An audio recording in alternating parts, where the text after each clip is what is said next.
This is the Late Round Podcast with your host, JJ Zacharisa.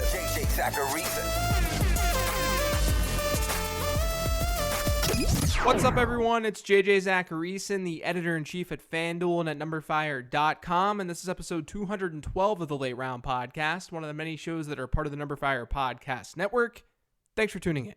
Last week, I went through my biggest misses of the 2018 season. I shat on myself. Today, I'm going through my biggest hits. I'm back-patting myself. I'm letting you all know how smart I am. Obviously, that's not the reason for this podcast. Last week's show was there to talk through the process of what went wrong and why it went wrong, and today's show is set to do pretty much the same thing. We'll look at things that went right and why they went right. My intent today isn't to just say, hey, look at this call that went my way and move on. It's to explain why it went my way and whether there are some learnings that we can take into 2019 and beyond. So with that being said, I'm looking forward to showing all of you how smart I was in 2018. I started with this last year, and it only makes sense to start with it this year too. Late round quarterbacks crushed it again. The reason this podcast is called the Late Round Podcast, and the reason my handle is Late Round QB on Twitter, is because back in 2012, I wrote an ebook on fantasy football strategy called The Late Round Quarterback, and it was mostly about drafting quarterbacks late. It may be hard to believe, but back then, multiple quarterbacks were leaving draft boards in the first 2 rounds. In 2012 specifically, 5 quarterbacks were being drafted in the first 24 picks of fantasy drafts. That's not how fantasy drafts go these days, but we still had some early-ish round quarterbacks in 2018. According to Fantasy Football Calculator's average draft position data, Aaron Rodgers was getting selected in round 3, Deshaun Watson in late round 4, Tom Brady in round 5, and Russell Wilson, Drew Brees, and Cam Newton in round 6. Meanwhile, the top 3 quarterbacks this year in points per game were Patrick Mahomes, Matt Ryan, and Ben Roethlisberger. Each of those players are being drafted in about the 10th round back in August. And Mahomes was really the only one who was giving you a significant edge at the position this year. I've got another podcast called Living the Stream where my podcast co-host Denny Carter and I give streaming recommendations each week, and our quarterback streaming picks this year averaged about 20 points per game. This is by using players who were available in roughly 70% or more fantasy leagues each week. That 20 points per game mark is only 0.7 points away from Deshaun Watson, who was the QB4 this year. It's only 2 points away from Matt Ryan at QB2. So by making literally zero investment at the quarterback position, it was still very possible to put together a Frankenstein quarterback that was a top 3 or 4 passer. This is no different than years past either. I did a giant Superflex study last offseason on NumberFire.com, and in that article, I found that historically, we're actually really bad at predicting which quarterbacks are going to do well in fantasy football at the beginning of the year. A lot of people see early round quarterbacks as safe, that we know Aaron Rodgers and Tom Brady are going to perform well. But the correlation between preseason average cost to postseason result at quarterback over the last half decade or so is actually far weaker than at running back and wide receiver. And it has everything to do with the fact that these late round quarterbacks are consistently jumping ranks and becoming top tier fantasy assets. And even if you don't get that plug and play guy, even if you don't get that Patrick Mahomes or maybe even a Matt Ryan or Ben Roethlisberger, you can stream. So once again, in 2018, late round quarterbacking was an ideal approach to your fantasy drafts. That's one thing that went right in 2018, and I don't see that changing in 2019. In my 15 transactions column after week 2, the headline transaction was to sell David Johnson. Now remember, this is after just 2 weeks. We generally will give top 5 picks a little flexibility if they get off to a rough start. But and trust me you guys, I wasn't the only fantasy analyst that saw this, but I saw Arizona's offense heading south big time. Through those 2 games, they had run by far the fewest number of plays in the NFL, and they were averaging the fewest yards per play in the league. We know that running back performance is closely tied to overall offensive performance. Being in a good offense creates more opportunity and more scoring opportunities. That was the main reason I wasn't very bullish on Johnson after the first couple of games of the season. But that's not why I'm bringing him up today. I'm bringing him up because I still wasn't as optimistic as the consensus was when Mike McCoy was fired and Byron Leftwich took over that offense. I know that was the case because my Twitter mentions let me know that was the case. People were upset that instead of telling you to buy David Johnson in this post-McCoy era, I was telling you to hold him. So I wanted to revisit that. I think it's natural that when there's a coaching change, we automatically think that change will be for the better. If a coordinator gets fired in the middle of the season, that coordinator is getting fired because the team's performance on that side of the ball was bad. So there's only room for growth. And that's true. We should always get excited about a coordinator change when the change is happening to a bad unit. I mean, we saw the good that can come with coaching changes with Cleveland this year. But I think a lot of times fantasy players sort of get too excited and overrate that change. Like, let's just look at the Cardinals. When Mike McCoy was fired, they had by far the fewest plays run per game. They were averaging just 20.7 yards per drive, which was 31st in the league, and far off from the 30th ranked Browns. So for David Johnson to really turn his season around, and I mean to really live up to what people thought he could do in 2018, a lot had to change. The Cardinals had to get significantly better, not just a little bump from a coordinator change. And looking at their roster, it was tough to buy into that. They didn't have Baker Mayfield and a bunch of offensive weapons. And they were still being led by the same head coach. Essentially, there were just as many reasons to not buy into David Johnson after Mike McCoy was let go as there was to trade for the guy. And I think that was one of the victories that I had this year. I felt good about how I gauged that situation, and I felt good that I didn't steer you guys in the wrong direction with all things David Johnson. Like quarterback, I'm very much a late round tight end drafter. And one of my favorite late round tight ends in 2018 was George Kittle. Looking back though, I didn't expect this. A big reason I was into George Kittle was because of his red zone work and his usage within the 10-yard line during his rookie year. And then that was even more attractive when considering the 49ers were first in the NFL in yards per drive when Jimmy Garoppolo joined the team last year, 2017, and the team didn't have a ton of competition for targets in that offense. And not only that, but Kittle had a top 15 yards per target rate among all rookie tight ends all time in 2017 when he was a rookie. So it was a combination of a lot of things. Kittle was probably a good football player, but his situation was also awesome. That's what got me onto Kittle as a perfect late round tight end target. And he came through. He's going to be one of the few tight ends that people want to draft early next year after catching 88 passes for almost 1,400 yards. George Kittle was a freak. Now, I'm definitely taking a W for that call, but I think this is one example where only a portion of the process even mattered. Considering Jimmy G got injured and the 49ers finished 2018 with the 16th highest yards per drive rate, Kittle's emergence had everything to do with the lack of competition and him just being a freak talent. That's why you should be drafting players who have a lot of things going for them, though. Because a lot of times, if only a couple of those things hit, that player is still a fantasy football machine. And that's what we saw with George Kittle. I wrote a bold predictions article at the beginning of the 2018 season, and the last prediction in that article was that Kenny Golladay would outscore Marvin Jones this year. And that happened. And it wasn't because of Marvin Jones' injury. Through week 10, which is when he got hurt, Golladay had more fantasy points. There was a mailbag episode I did earlier this offseason where someone asked me about Jones and Golladay, wondering how things would play out. And I remember answering that I could see both of them finishing as wide receiver threes. That Golladay would more than likely hurt Jones given the splits that we saw between the two wide receivers in 2017. Now, Marvin Jones is a really good wide receiver, and I'm a big fan of his. But his numbers were a lot worse 2 seasons ago when Kenny Golladay, who was a rookie at the time, was active. That was one of the reasons I was down on Jones this year. But I was also higher than most on Babytron because I was a fan of his talent. More importantly, the Lions ran 3 wide sets frequently, which meant he would have an opportunity to just see the field. If you like the talent of a player and you know he's going to see the field, you should buy into that. In fantasy football, talent is only part of the equation. You should hope that talent leads to opportunity, and it generally does. But there's a reason some players thrive on different teams. There's a reason Robert Woods is doing a whole lot more with his career in LA than he was in Buffalo, or Amari Cooper in Dallas versus Oakland the last 2 years. It's because of the opportunity side of things. One team valued that player more than the other, and that can create opportunity.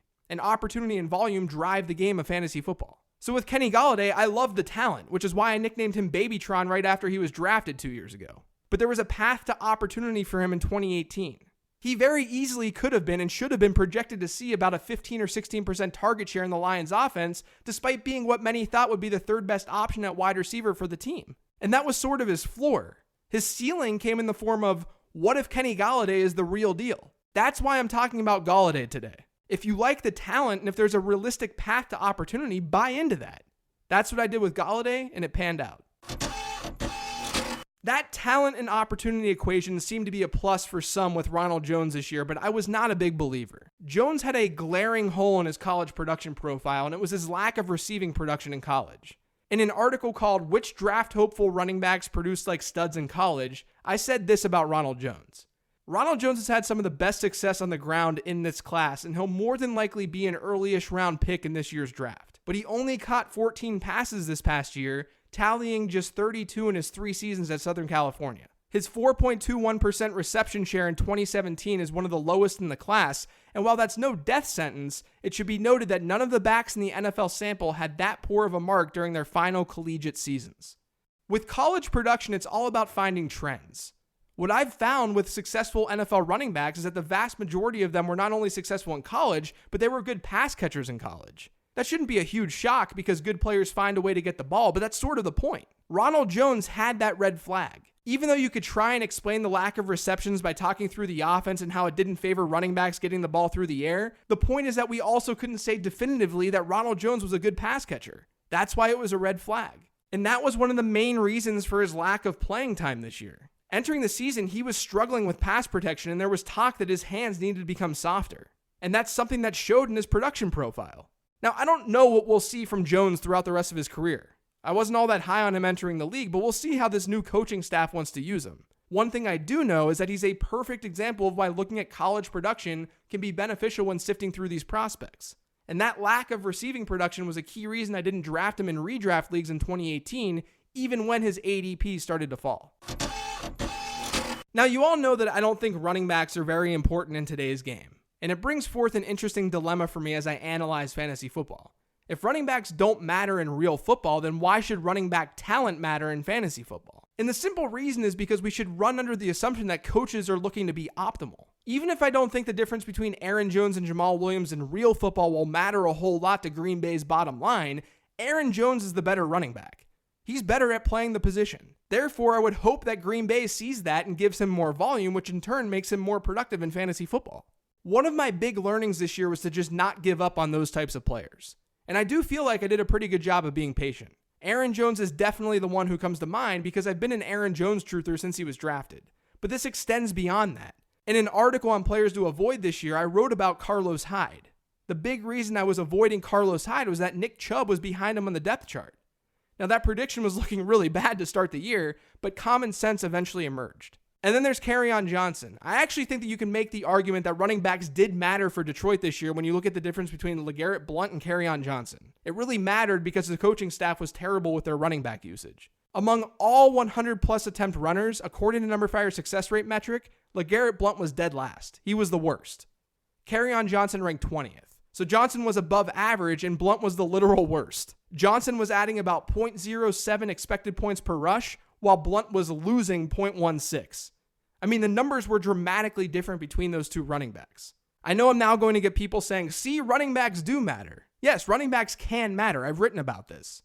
This sort of dynamic is unlikely to continue year in and year out, though, and this is also an obvious coaching error that anyone with a television could see. LeGarrette Blount's 2018 usage was horrifically bad, but I talked about the Kerryon Johnson to Blount thing a lot on the show this year. And Johnson had a stretch of some really strong fantasy performances where from week 7 through week 11 before he got hurt, he finished as the RB9, 20, 12, and 12 in 4 of his 5 games. Talent in and of itself is subjective, and you're bound to be wrong about players. By the time Nick Chubb got the starting role, for example, he could have sucked. But being patient is key because being patient can bring a lot of upside. And I think it's about being patient with players who don't have massive trade value too. I was going to bring him up separately on today's show because I wasn't into him at the beginning of the season, but Kenyon Drake is a good example of this. Maybe you thought Kenyon Drake was the superior talent on Miami this year at running back. I wouldn't disagree, but I was nervous about how Adam Gase was going to use him, which is why I faded him this year. But the difference between Kenyon Drake and someone like Aaron Jones was that Kenyon Drake was drafted on your fantasy team to be an immediate producer. Aaron Jones wasn't. Aaron Jones was locked into a timeshare and he had a very real chance to not be the starter. So Aaron Jones didn't really have any sort of market value. You trading Aaron Jones made no sense. Kenyon Drake, on the other hand, did have some value on the trade market. Even after his inconsistent start of the year, Drake still had trade value given where people drafted him to start the season. Aaron Jones coming off a suspension and then carrying the ball 6 times didn't. In other words, holding on to the Aaron Jones and Nick Chubb type players who weren't getting opportunity made a whole lot more sense than hoping and praying that Kenyon Drake's usage would change. That's especially true when Drake wasn't even drastically outperforming his running back teammates. That's what's important here, I think. It's all about patience with these more talented running backs. It was fun to joke about Julio Jones not scoring touchdowns, but as you guys know, Jones was featured throughout my content when he wasn't finding the end zone to start the year. I'm bringing him up on the show today as a reminder that regression is real. Touchdown regression is specifically very real. When a player is seeing as much volume as Jones sees and not finding the end zone, he'll eventually start to find the end zone. In Jones's case, he may not see as much work in the red zone as other elite wideouts, but it's not just about that. Someone getting double-digit targets per game will eventually break free and score a long touchdown. So while Jones may not project to be some 12 touchdown player, we should never expect him to finish a season with just 3 scores ever again. I'm a believer that fading players is more important than targeting specific ones. There are so many usable players in fantasy football, but avoiding landmines early on in drafts can go a very, very long way. One of those very obvious avoid players at the beginning of drafts this year for me was LaShawn McCoy. And it goes back to what I talked about with George Kittle. With each player in a fantasy draft, you're really just looking at a pros and cons list and making a decision based on that list. It's not always just about projections because projections don't show variance when we know there's plenty of variance in fantasy football. There was so much going against LaShawn McCoy entering 2018. The one thing in his favor was, of course, the most important part of fantasy football, and that was volume. But that volume was coming on a team that was projected to have one of the worst offenses in the league, and that offense took a lot of hits at the offensive line over the offseason. I think McCoy is just a prime example in showing us that, yes, volume does drive the game of fantasy football, but a player still needs more than that to be a true viable starter in fantasy football week in and week out. In other words, you can sometimes fade volume. If that volume is coming from a dumpster fire offense, it's not worthwhile. Like last week's show where I didn't cover everything I got wrong, this show clearly didn't cover everything I got right. But again, I wanted to provide examples where we could have clear learnings to take into 2019 and beyond. It's important to have a process, and it's important to always refine that process as well. That's going to do it for today's show. Thanks to all of you guys for listening. If you've yet to subscribe to the Late Round Podcast, make sure you are by searching for it on iTunes, Google Play, SoundCloud, TuneIn, Stitcher, and Spotify. And I'm also on Twitter at LateRoundQB. You can hit me up on there and shoot me a mailbag question for the weekly mailbag episode, or feel free to email me that question at jj@numberfire.com. Thanks, everyone. I'll talk to you later in the week.